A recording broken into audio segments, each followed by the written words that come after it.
We're gonna see what it takes for a regular old mechanic to fix this Highlander climate control system. They're known for the wires, the ribbon cables to break back here.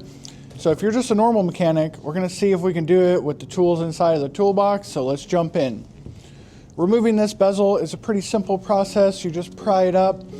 Now, most of the ones you're gonna see on the internet, I watched a few YouTube videos, they have the basic climate control. This is a limited one, so it's a little bit different, but it looks like it has the same ribbon cables in the back. So once you pull this out of the car, 2 connectors, a couple 10 millimeters, we're gonna start disassembling this.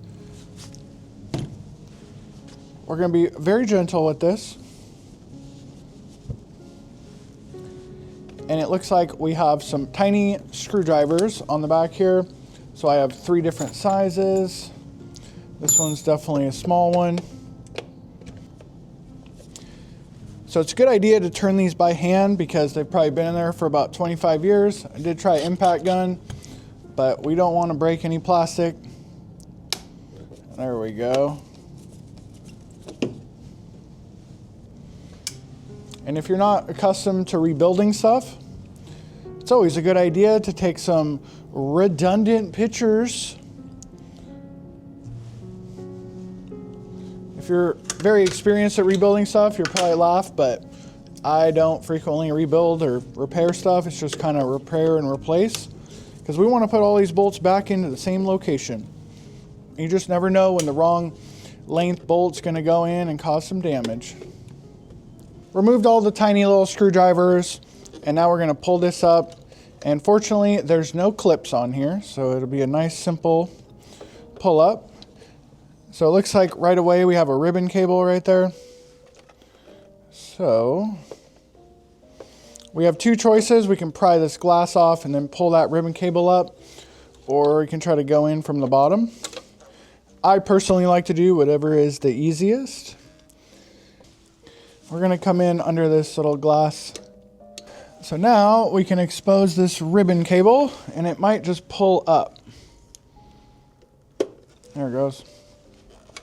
So old school ribbon cables do not have a lock on them. The newer ones you gotta press down. This one pulled right up.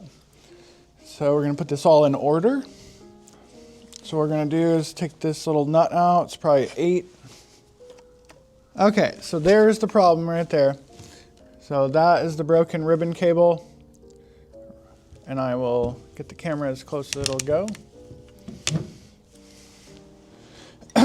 So right here, that one's broken.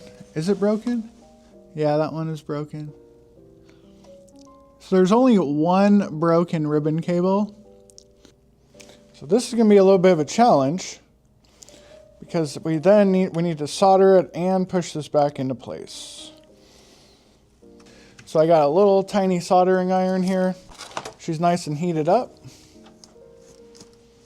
And this is a pretty small soldering iron, so hopefully it'll... Okay, we do not want to burn that ribbon cable, so let's get it this... Step 1, we got to strip the wires of the broken ribbon cable. And here I'm twisting them back together to establish a good solid connection back on the switch itself. Once that's accomplished, you need to remove some of the old solder from the switch. They make special tools like solder suckers, etc. You can just use the soldering iron, clean it up. Now this is a very, very tedious process and everything is extraordinarily small. If I was ever to redo this again, I would order a micro soldering iron because their standard issue soldering iron is definitely on the too large of side to make this any type of fun, but it is possible with this style of cheap soldering iron like I'm doing here. The hardest part of this entire job is jigging everything up, basically setting it in place, but once you master this with a couple clips and stuff, then it does get a little bit easier. So once you jig it up, solder these 3 wires back into place, it all goes back together.